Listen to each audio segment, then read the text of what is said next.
tardes. Vamos a dar inicio esta tarde con el segundo encuentro sincrónico relacionado con la materia Teoría General del Proceso. Sin embargo, previamente, pues voy a hacer una pequeña recapitulación de lo que consistió la unidad 1, en la cual fue la primera evaluación que se presentó, y con la unidad 2, en la cual comprende el segundo momento de la evaluación, a los fines de quedar precisamente clara esas dos unidades, en la cual, pues, por percances del fluido eléctrico, pues no se pudieron dar como debería ser en ese momento. Las unidades 1 y 2, en la cual comprendían la primera clase sincrónica, pues sencillamente están enfocadas, relacionadas con la introducción del derecho procesal, en la cual fueron resueltas por la mayoría de estudiantes en la primera actividad, y la constitución del proceso, que corresponde a la segunda unidad. En el derecho procesal, pues como ciencia, en la cual tenemos acá derecho procesal, la ciencia, la fuente, la tutela efectiva y la ley procesal, pues precisamente corresponde a la rama del derecho público y propiamente se encuentra dentro del llamado derecho adjetivo, donde precisamente se dictan las normas relacionadas con la actividad del funcionamiento del órgano jurisdiccional y por el cual el Estado, a través de los órganos de la Administración de Justicia, precisamente se encargan de la aplicación de las normas del derecho procesal a los fines de que los particulares, cuando son lesionados sus derechos e intereses producto de la realización de actos, negocios jurídicos, en la cual configuran el llamado derecho sustantivo material o la relación jurídica material, precisamente acuden a esas instituciones a los fines de reclamar sus derechos, donde precisamente los particulares, en el momento en que se produce esa lección, ese quebrantamiento de sus derechos producto de la realización de actos en la cual forman parte de la relación jurídico-material, acuden a los órganos de la Administración de Justicia a los fines que a través de los actos procesales regidos por las normas que establece el derecho procesal, logren la solución jurídica, legal, legítima y hasta pacífica de sus conflictos. Por ello es que, como vemos aquí en las láminas, el derecho procesal, dentro de sus ramas y fuentes, pues tenemos una serie de materias en la cual regula desde el punto de vista de los distintos procedimientos judiciales que se apliquen a nivel civil, penal, administrativo, laboral, tributario, penal, militar, agrario, la parte especial, y también dentro de sus fuentes, bueno, de dónde es que precisamente surgen las normas del derecho procesal. Primeramente, en cuanto a la ley y a la jurisprudencia, que prácticamente se llevan a cabo de una manera constante y permanente, y a través también de normas secundarias, aunque no son vinculantes, como son la costumbre y la doctrina. Esta última, las opiniones dadas por los juristas del derecho, precisamente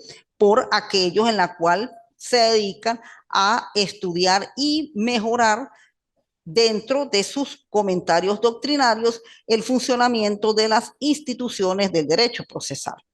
De aquí que también encontramos que dentro de otros conceptos, pues está lo relacionado con la doble instancia, que es precisamente la actuación dentro del proceso en basado a la revisión de las sentencias, la tutela efectiva en la cual las partes acuden o los particulares acuden ante la Administración de Justicia para la solución de sus conflictos por medio de la acción judicial del derecho de acción y cómo se enmarca la trilogía del derecho procesal, es decir, cómo se constituye en sí el proceso a través de estos tres elementos, que es lo que vamos a tocar más adelante: la acción, la jurisdicción y el proceso. De aquí, pues precisamente, entramos dentro el segundo momento de eh, la, lo que correspondía a la primera clase sincrónica, que es precisamente la constitución del proceso. Y esta constitución del proceso precisamente es lo que compone la llamada trilogía del derecho procesal, donde precisamente lo conforman los tres principales elementos que vemos aquí en sus láminas, como lo son la jurisdicción, la acción y el proceso.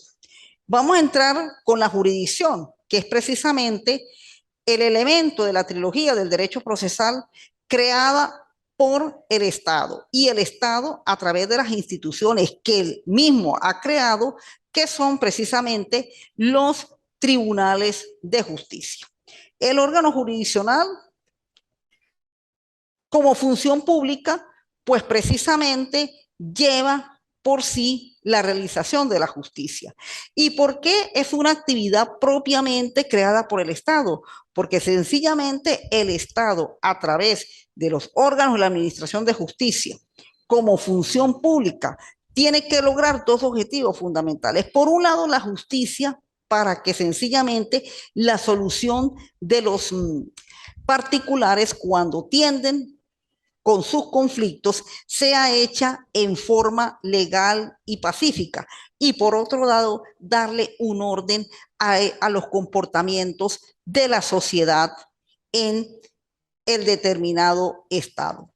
Por ello es que en el enunciado que se encuentra acá en su lámina, pues encontramos que la justicia como función pública y misión fundamental, restablecer el orden jurídico cuando éste ha sido perturbado, sancionado a los que han violado la norma, pronunciándose sobre aquellos derechos que se reclaman los particulares ante el órgano jurisdiccional. De esta manera se evita que los particulares intenten hacerse justicia por sí mismos y el Estado se obliga a proteger a sus miembros de la sociedad, creando las instituciones procesales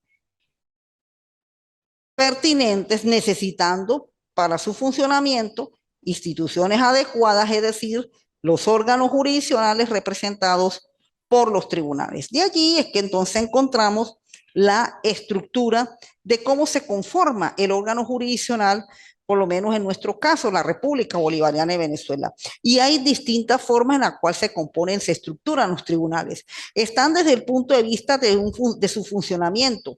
Pueden ser tribunales unipersonales o tribunales colegiados. Generalmente los tribunales unipersonales son los tribunales de instancia. Los tribunales colegiados son aquellos en que funcionan por dos o más magistrados. Entre esos tenemos por lo menos las salas que conforman el Tribunal Supremo de Justicia, las llamadas cortes en lo contencioso administrativo, que por lo general lo conforman 3, 4, hasta 5 jueces, y en algunos casos la propia ley establece los llamados tribunales asociados, en la cual se solicitan y por lo general lo conforman mínimo 3 jueces.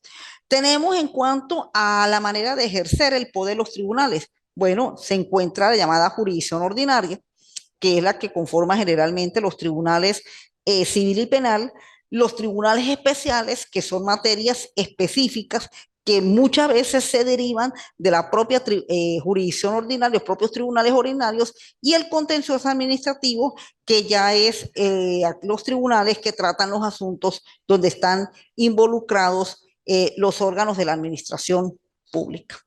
En cuanto a los grados de jurisdicción, bueno, tenemos tribunales inferiores y superiores, y aquí precisamente es donde funciona el mecanismo de la doble instancia, en donde generalmente los tribunales inferiores pues solucionan en primera instancia lo que son los conflictos que se producen en ese momento, y los superiores mayormente revisan las sentencias dictadas por primera instancia a los fines de darle verdaderamente una uniformidad de criterio en la aplicación de las normas jurídicas.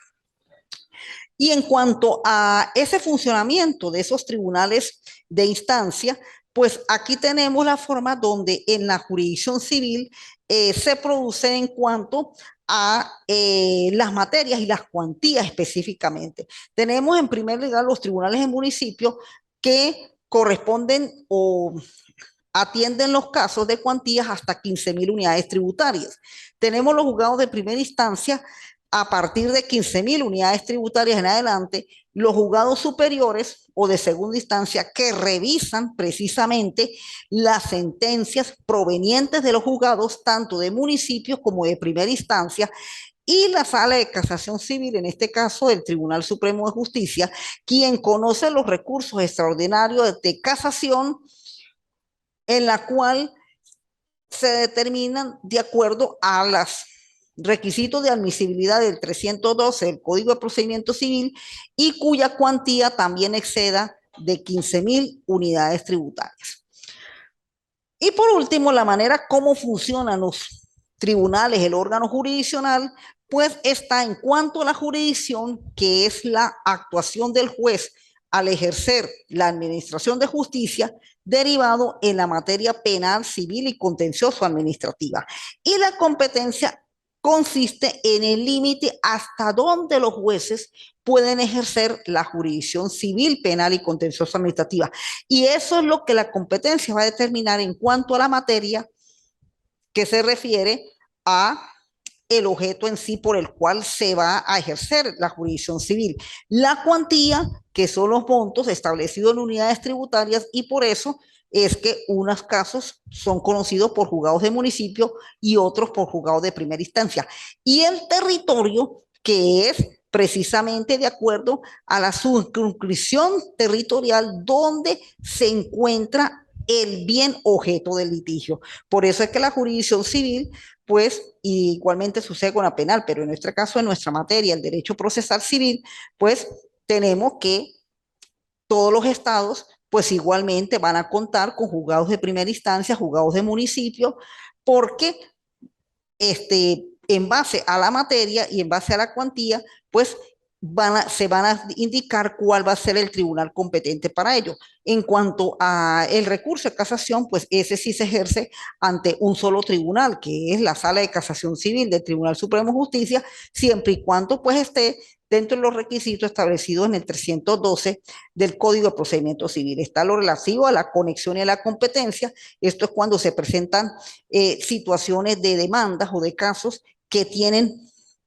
unas particularidades de conexiones similares, y la competencia procesal internacional son materias específicas en la cual pues se pueden regir por la norma del derecho procesal, del derecho procesal civil a nivel internacional, y también por los tratados que tenga celebrado la República en materia de derecho procesal ante otras naciones.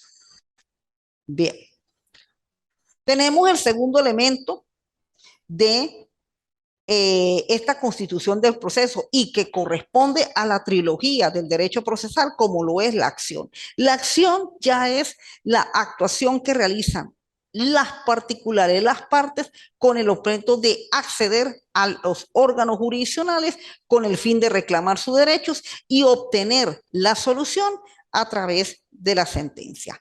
La acción, para que se materialice, tiene que tener un objeto, y ese objeto precisamente es lo que es la pretensión, que es el aspecto por el cual se ejerce la acción ya entra dentro del derecho subjetivo de las partes y este se materializa en base al interés, a la cualidad y a la legitimación que se tiene cuando se materializa ese derecho. Aquí, precisamente, la pretensión es específico, ya lo intenta, quien esté afectado de su derecho tiene un interés, tiene un objeto por el cual se va a indicar qué es lo que se reclama y por eso la pretensión es a la final lo que el juez en la sentencia va a decidir si da lugar a ella o no da a ella. Y tenemos la demanda que ya es el documento escrito, es precisamente lo que hace la parte cuando ya va a acudir directamente al órgano jurisdiccional. Él lo hace a través de un escrito. Con la demanda se indica la pretensión y se materializa la acción. Ese deseo de la persona ir a reclamar a su derecho a acudir al órgano jurisdiccional, precisamente lo va a hacer es por medio de una demanda. Y la demanda, pues naturalmente, es el escrito que mayormente hacemos nosotros los abogados, representando a las partes o asistiéndolos a ellos para poder acceder a los órganos de la Administración de Justicia.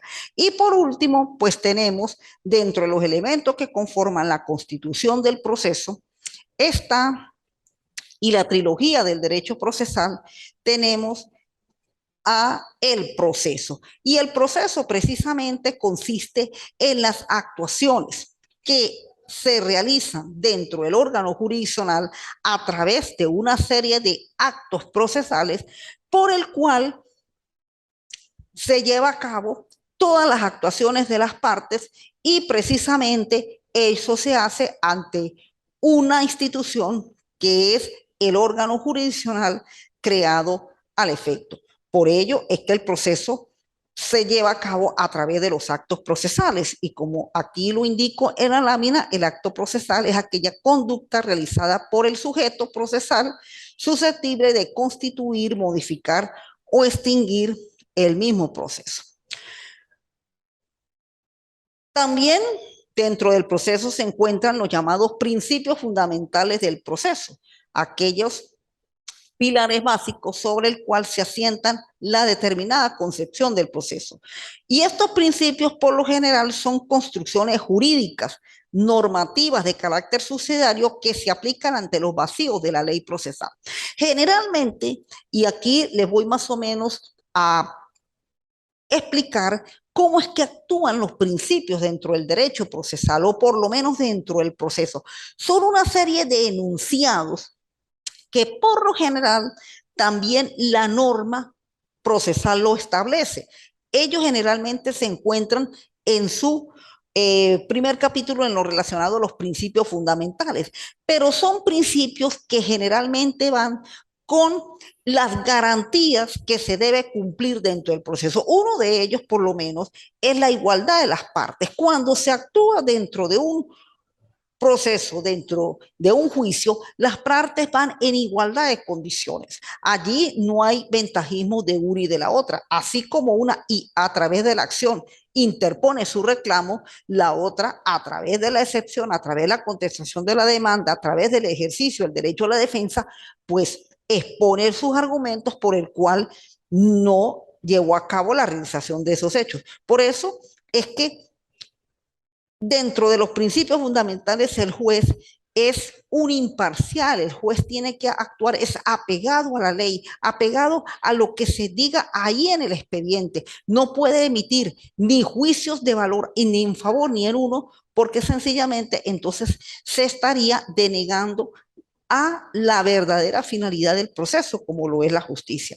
Por ello, encontramos en la lámina cómo es que se llevan a cabo la realización de los principios. Muchos de ellos se encuentran en las normas, otros precisamente son llevados a cabo hasta por propias decisiones jurisprudenciales, hasta por propios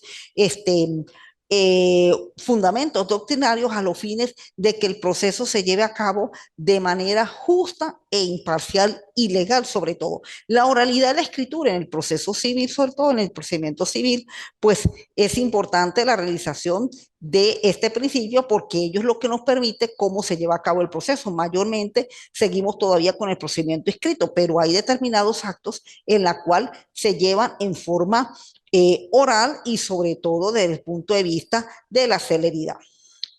La brevedad y concentración, naturalmente los procesos, la tendencia y sobre todo en el nuevo proceso constitucional de que este sea breve y preciso sus actuaciones. Concentración y fraccionamiento, la mediación y la inmediación, los principios dispositivos e inquisitivos, es decir, la manera como el juez actúa dentro del proceso, la dirección formal y material, esto mayormente se refiere al órgano jurisdiccional, la contradicción, la igualdad como garantía procesal y constitucional, y sobre todo, también lo relacionado con la brevedad, la gratuidad, la economía procesal, etcétera. Por supuesto, aquí de repente ustedes dentro de su estudio y dentro de las prácticas que se están dando hoy en día, pues puede ser que con respecto a la economía y la gratuidad esté muy correlativo. Bueno, todo esto pues puede ir mejorando en la medida en que también la situación del país pues mejore eh, en años venideros. Bien, esto era pues precisamente lo que correspondía a la primera clase sincrónica en la cual me permito a los estudiantes de la materia teoría general del proceso que tengan este conocimiento, puesto que producto a un impasse que se presentó en la primera oportunidad, no se pudo dar como tenía que darse. Ahora sí vamos a entrar con nuestro tema de hoy, en la cual consiste en la unidad número 3, el desarrollo del proceso. Acá en esta unidad, pues precisamente se van a tocar tres aspectos fundamentales. Por un lado, relativo a la constitucionalización y los principios formales del proceso. En la reforma de la Constitución del año 1999, entraron dentro de la misma tres normas que son precisamente las guías por el cual se lleva a cabo el proceso en Venezuela. Y uno de ellos se tocó en el tema anterior, que es precisamente el acceso a los órganos de la Administración de Justicia, que es la llamada acción judicial, y precisamente es la que está establecida en el artículo 26 de la Constitución. Toda persona tiene el derecho de acceso a los órganos de administración de justicia para hacer valer sus derechos e intereses, incluso los colectivos o difusos, a la tutela efectiva de los mismos y a obtener con prontitud la decisión correspondiente. Aquí es donde precisamente tenemos cómo el proceso, desde el mismo momento en que se inicia con la acción, ya tiene ese rango, ese carácter constitucional. Y más adelante en el parágrafo único, pues nos indica lo relacionado con tres principios que deben llevarse a cabo dentro del mismo. El Estado garantizará una justicia gratuita, accesible, imparcial, idónea, transparente, autónoma, independiente, responsable, equitativa y expedita, sin delaciones indebidas, sin formalismo o reposiciones inútiles. Acá este párrafo entra dentro de los llamados principios formativos de la constitucionalización del proceso. Sin embargo, en los actuales momentos, con la situación país que todavía pues la seguimos teniendo, pues hay uno de ellos que en realidad pues no se están llevando a cabo como debería ser, que es el de la gratuidad. De verdad que la gratuidad pues está siendo en este momento casi que desconocida por los órganos de la Administración de Justicia. Este principio que también se encuentra en el artículo 254 de la Constitución, pues prácticamente no se está llevando a cabo, producto naturalmente de que el Estado pues no cuenta con los recursos establecidos para llevar a cabo el mantenimiento y sobre todo el funcionamiento de los tribunales, y prácticamente pues los actos del proceso pues tienen que tener una contribución, una colaboración para que estos pues puedan ser llevados a cabo. Se espera que pronto pues estas situaciones se corrijan a los fines de que verdaderamente la constitucionalización del proceso se lleve a cabo de manera expedita, como lo marca la norma constitucional. El debido proceso, pues también lo encontramos, que es la segunda norma, en el artículo 49, 8 numerales de la Constitución.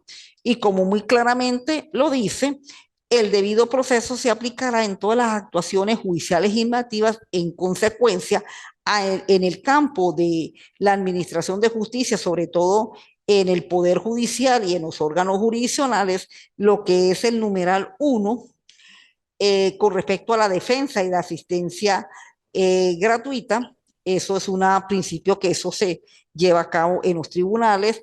Lo relacionado con la tutela efectiva, cuando dice toda persona tiene el derecho de ser oída en cualquier clase de proceso con las debidas garantías dentro del plazo razonable determinado legalmente por el tribunal competente, independiente e imparcial establecido con autoridad.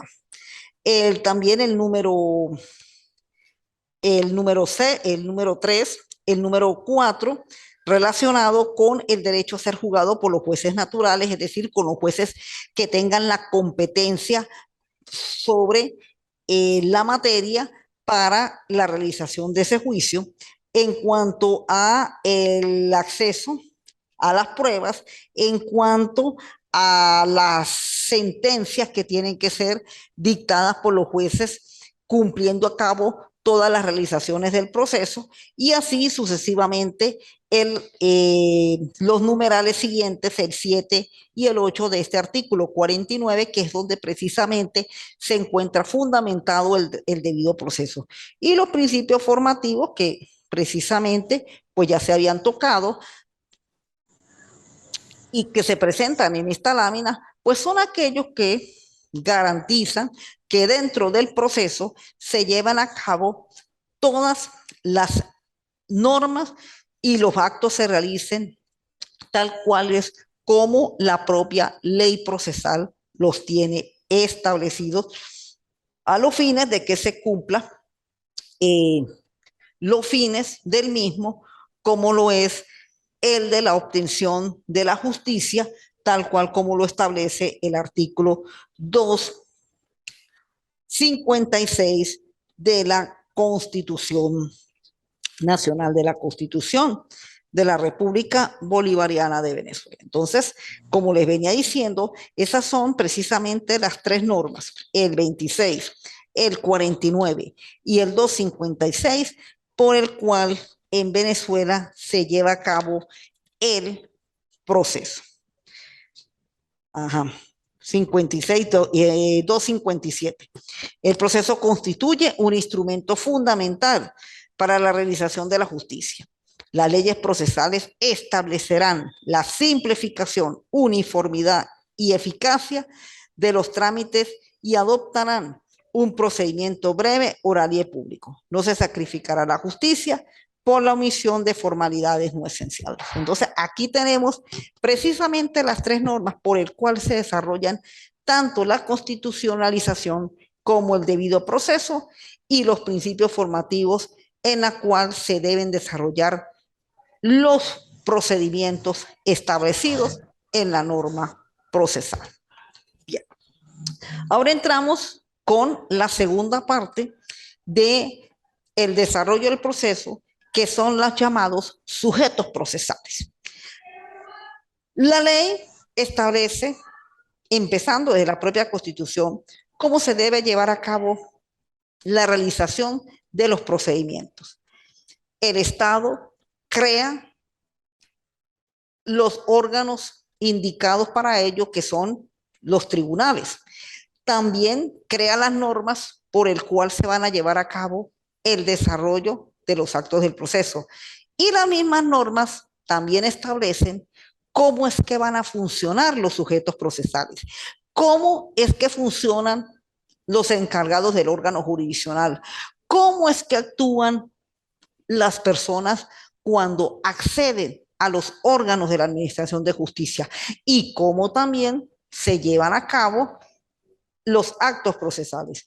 Y también cómo dentro de los funcionarios que actúan en los órganos de la Administración de Justicia, en especial el juez, dictan las decisiones a los fines de, a través de las sentencias, establecer la justicia, reparar los derechos lesionados y sobre todo establecer el orden público y el orden jurídico, que es en realidad el fin del proceso. Pues bien, los sujetos procesales pues son las personas, bien sea que actúan dentro del órgano jurisdiccional o quienes, producto de los conflictos suscitados por la lesión de sus derechos, acceden al órgano jurisdiccional a los fines de hacer sus reclamos y obtener la decisión correspondiente, como lo es la respuesta. Primero, vamos a conocer los que son los sujetos procesales en cuanto a quienes forman parte de los órganos de la Administración de Justicia. Y para ello, primero encontramos con los tres principales, llamados el juez, el secretario y el alguacil. El juez, pues naturalmente, es un funcionario que hace carrera judicial, es investido de la función jurisdiccional y designado a través de un concurso de oposición establecido en la propia Constitución Nacional a los fines de garantizar la correcta aplicación de la ley. La normativa constitucional establece en cuanto a la función jurisdiccional cómo es que actúan o deben actuar los jueces. Y ahí las tenemos enunciadas tanto en la propia Constitución de la República Unida de Venezuela, en el Código de Procedimiento Civil, en la Ley Orgánica del Poder Judicial. Entonces, ese es el principal, es la cabeza de todo tribunal, generalmente es y dirigido por el juez. Tenemos el segundo en su jerarquía, que es el secretario. El secretario mayormente es el colaborador dentro del tribunal con el juez con el fin de la realización del proceso y que naturalmente pues se haga justicia a través del dictamen de la sentencia. El secretario también es un funcionario de carrera, es un funcionario público, tiene al igual que el juez cumplir prácticamente casi con los mismos requisitos del juez. Abogado, ya se exige naturalmente las distintas especializaciones y cursos en la cual la dirección de la magistratura pues le exige al secretario y sencillamente es el funcionario que lleva a cabo la parte administrativa conjuntamente con el juez en el desarrollo del tribunal. Y tenemos el alguacil, que es el funcionario de vigilancia y más que todo de llevar a cabo el orden dentro del tribunal. Ya hoy en día, pues en su gran mayoría, pues ya los alguaciles también en muchos de ellos tienen sus títulos de abogado, pero por los momentos todavía el alguacil puede o no puede ser abogado. Sin embargo, se le está ya exigiendo dentro de las últimas normativas correspondiente a la dirección de la magistratura, pues que también sean abogados. Pero el alguacil, pues más que todo, lleva a cabo la actividad de orden y vigilancia y sobre todo también es el encargado de la parte de correspondencia, de resguardo de los expedientes, sobre todo del manejo de los mismos cuando se tengan que sacar copias, es la persona autorizada, es quien realiza el acto de la citación, el acto procesal de la citación y de las notificaciones es llevado a cabo por el alguacil. Por eso es el tercer funcionario y más que todo tiene la parte de vigilancia, control y supervisión, sobre todo en la buena observación de los expedientes que forman parte del tribunal.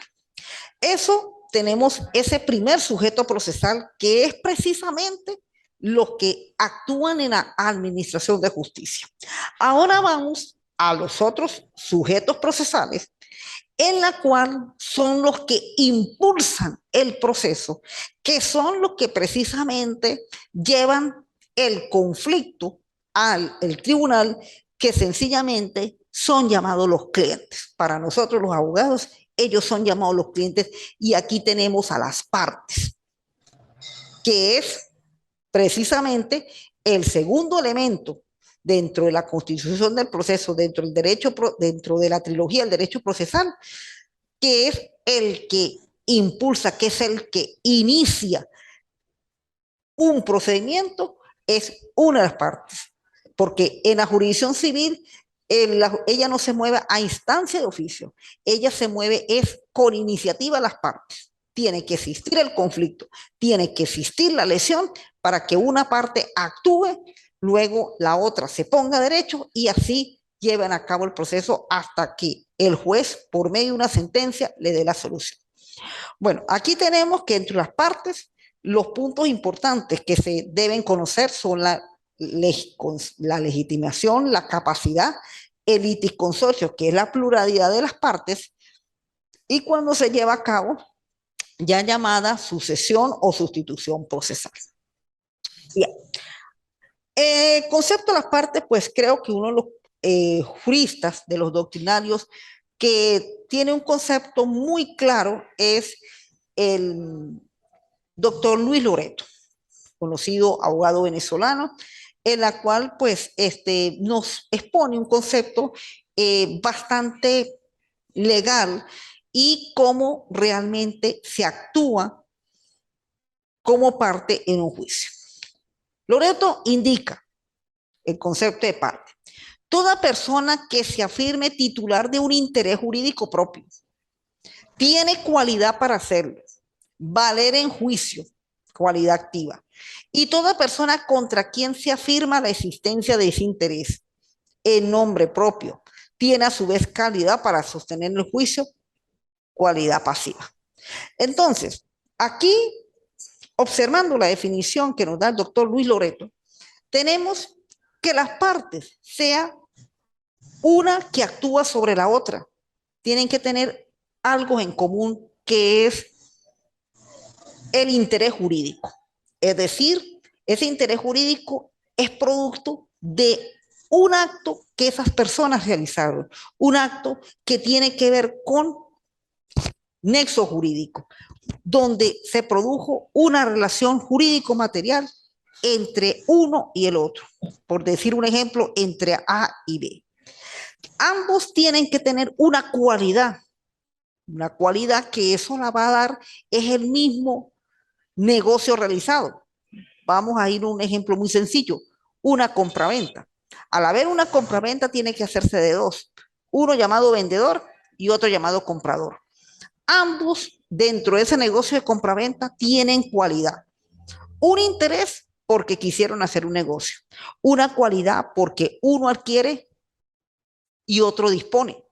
Tiene que haber, naturalmente, el vendedor que dispone y el comprador que adquiere. Tienen que tener cualidad. Y eso es producto de un interés. Cuando esos dos elementos se reúnen, entonces sí, esa persona, al producirse una lesión, bien sea que la tenga el vendedor o bien sea que la tenga el comprador, entonces es cuando tiene esa cualidad para acceder al órgano jurisdiccional a reclamar la lesión de ese derecho. De allí es donde precisamente cuando él accede, además del interés, tiene que haber una legitimación. ¿Y eso qué significa? La legitimación es esa cualidad que por haber realizado esa actuación le da un carácter legítimo para poder actuar en un juicio. Por eso es que, como lo afirma la doctrina y siguiendo Sí, pero no al está doctor hablando Luis por todo Loreto. lo que te digo. Sí, buenas tardes. Y siguiendo al doctor Luis Loreto, se especifica la regla general en esta materia puede en que la persona que se afirma ser titular del interés legítimo tiene legitimación para hacerlo valer en juicio, legitimación activa, y la persona contra quien se afirma la existencia de ese interés en nombre propio tiene a su vez la legitimación para sostener el juicio a la legitimación pasiva. ¿Cómo es que funciona esto? Seguimos con nuestro ejemplito del contrato de compra-venta. Llevaron a cabo el contrato, pero resulta que a lo mejor el comprador no le terminó de pagar el precio al vendedor. Entonces, ahí se produce un incumplimiento de uno de los elementos claves de la venta, como lo es el pago del precio. Entonces, ¿qué hace el vendedor? Tiene un interés jurídico y tiene una cualidad, pero él, por su condición de vendedor, tiene una legitimidad que se le da la realización de ese negocio jurídico llamado compraventa. Y como no se le pagó el precio, entonces hay una lesión a su derecho como vendedor, como él deja de percibir esa ganancia de haber dispuesto de ese bien a otra persona, porque él dispone de ese bien con el fin de obtener una ganancia. Al no poder obtener la ganancia, producto de que le deja de pagar, entonces él tiene esa cualidad de por haber sido el dueño de ese bien y por haber tenido la disposición de venderlo, tiene naturalmente interés porque llevó a cabo el negocio, pero su condición de vendedor le da la legitimación para poder actuar ante el órgano de la Administración de Justicia y reclamarle al comprador que le pague completo ese dinero porque él precisamente está separándose de un bien que lo que buscaba era tener una ganancia y no de que le quedaran debiendo por esa ganancia. Igualmente, pues el comprador, su misma condición le permite que él haga su defensa en caso, si es que hubo un pago y no establecieron claramente que había ese pago. Seguimos ese pago. Entonces, eso tenemos lo que es la legislación. Otro elemento es la capacidad. Y aquí partimos de la definición que nos dice la norma del Código Civil del artículo 18, en la cual son mayores de edad a partir de los 18 años en adelante. Y precisamente en la definición de otro doctrinario muy importante del derecho procesal, como lo es Aristides de Reyen Romberg, nos dice que son capaces para obrar en juicio las personas que tengan el libre ejercicio de sus derechos, las cuales los pueden gestionar por sí mismos por medio asegurado, salvo las limitaciones establecidas por la ley. Primeramente, el libre ejercicio de sus derechos, ¿qué significa? Que la persona tiene que, además de ser mayor de edad, tener 18 años, tiene que ser una persona que no tenga una limitación de su libertad. La limitación de su libertad, ¿dónde se obtiene? Cuando tiene una pena de prisión o de presidio. Ahí sí se le priva el libre ejercicio de su derecho, por lo tanto, mientras tenga esa pena, no puede gozar de sus libres ejercicios de sus derechos, por lo tanto, por ese momento es incapaz, así sea un mayor de edad. Como también esa limitación puede ser en la cual la persona sea una persona mayor de edad, pero padece de un defecto intelectual, por lo tanto tiene que tener un tutor para completar esa capacidad. O en el caso de los adolescentes, los niños adolescentes, en la cual su capacidad es completada por su representante legal. En este caso, sea sus papás o en el caso de una tutela, hayan sido sometidos el tutor. Entonces, además de la legitimación, tiene que tener la capacidad. Esa capacidad se adquiere a partir de los 18 años, como lo establece la norma del artículo 18 del Código Civil, y tener el libre ejercicio de sus derechos, es decir, no tener penas de prisión o de presidio para poder llevar a cabo, llevar a cabo su capacidad plena. Dentro de las partes, en los procesos se produce también lo que se llama la tercería, que es una intervención que puede ser voluntaria o puede ser necesaria, producto de actuaciones que esas partes pueden realizar en el juicio. Esa tercería se lleva a partir de los artículos 371 y siguientes del Código de Procedimiento Civil, como le indiqué anteriormente, se lleva en forma voluntaria o puede ser llamados por algunos casos como el llamamiento a la causa o la cita de saneamiento garantía, que se necesite la intervención de un tercero para poder resolver la situación que se presenta en ese juicio. Bueno, entonces aquí con el juez, el secretario del alguacil y las partes tenemos lo que se llama el desarrollo o las figuras de los sujetos procesales. Y ahora, en el desarrollo del proceso, se van a entrar con dos actos que son precisamente importantes dentro del mismo. Ya con la acción es donde se inicia la demanda que la hace el que inicia la acción y la contestación de la demanda que la hace el que ejerce la defensa.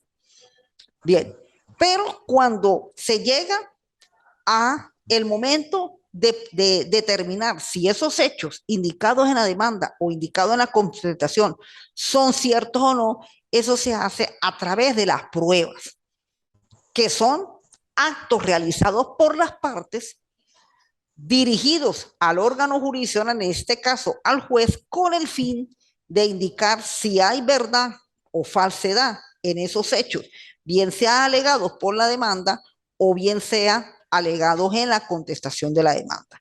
Entonces, la prueba, como lo se indica ahí en la lámina, es el acto por el cual la parte lleva a cabo. Esto no lo hace el juez, lo hace la parte dentro de los momentos procesales indicados para ello, en que se suministra ese material probatorio a los fines de suministrar las pruebas en sus alegatos, y por medio del principio inquisitivo el juez debe atenerse de acuerdo a lo que presentan las partes en sus alegatos, que son los escritos de la demanda y la contestación, y lo probado, que es lo que se hace en las audiencias de pruebas o en el lapso probatorio, para demostrar si lo que se indicó ahí es cierto o no. El objeto de la prueba, pues, son los hechos controvertidos, como se indica en la ley y como lo expresa este jurista italiano, Francesco Carneluti, en que es aquel hecho alegado por una parte y contradicho por la otra, es decir, no aceptado por la otra parte. El hecho controvertido, excepcionalmente, es aquel en el cual se rechaza cuando se presenta en el proceso. También, aunque de manera muy excepcional, se puede decir que el silencio de las partes puede ser considerado como un hecho controvertido. Sin embargo, el hecho controvertido, para que sea efectivo y sea de verdad significativo dentro del proceso, eso se tiene que manifestar por escrito. Y donde generalmente ocurre la manifestación del hecho controvertido es en la en la contestación de la demanda, cuando se presenta la llamada traba de la litis. Al presentarse la traba de la litis, se abre el lapso de pruebas, y en ese lapso de pruebas es donde se indican aquellas donde precisamente están contradiciendo los hechos alegados por una parte y la otra los contradice. La carga de la prueba, un deber de las partes, precisamente de indicar a través de los medios probatorios qué hechos son los que deben probar, bien sea para alegarlos o bien sea para defenderse. Eso sí lo hacen las partes y tenemos su fundamento en el artículo 506 del Código de Procedimiento Civil. Las partes tienen la carga de probar sus respectivas afirmaciones de hecho. Quien pide la ejecución de una obligación debe probarla y quien pretenda que ha sido liberado de ella, por una parte debe probar el pago o el hecho extintivo de la obligación. Los hechos notorios no son objeto de prueba, así como los hechos admitidos. Cuando se admite un hecho, cuando es notorio, pues eso no tiene sentido probarlo. Por eso es que la ley los establece que no son objeto de prueba. Tenemos unas reglas en la cual lo determina la propia ley de cómo es que se aplica la carga de la prueba cuando el juez tiene que apreciar y valorar las pruebas. Esto generalmente ya lo hace el juez es en el momento de dictar la sentencia. Y en cuanto al sistema probatorio venezolano, en Venezuela se establecen prácticamente dos formas del sistema probatorio. Por un lado, es un sistema de tarifa legal en que la propia ley, tanto el Código de Procedimiento Civil, el Código Civil y leyes que tienen procedimientos, establecen cuáles son las pruebas que se aplican en los procedimientos. Pero también tenemos que a los fines de la aplicación de un proceso justo y de la propia tutela efectiva, el propio Código de Procedimiento Civil, en su artículo 513, establece un sistema probatorio mixto, en donde además de la utilización de la tarifa legal, tiene que utilizar las llamadas máximas de experiencias y sana crítica a los fines de la valoración de las pruebas. Me permito en este momento pues hacerle la lectura de lo que es el artículo 507 de la norma procesal. Ya vamos a por aquí. Aunque la tengo ahí en la lámina, pero vamos a también a reafirmarla con la lectura de la norma adjetiva.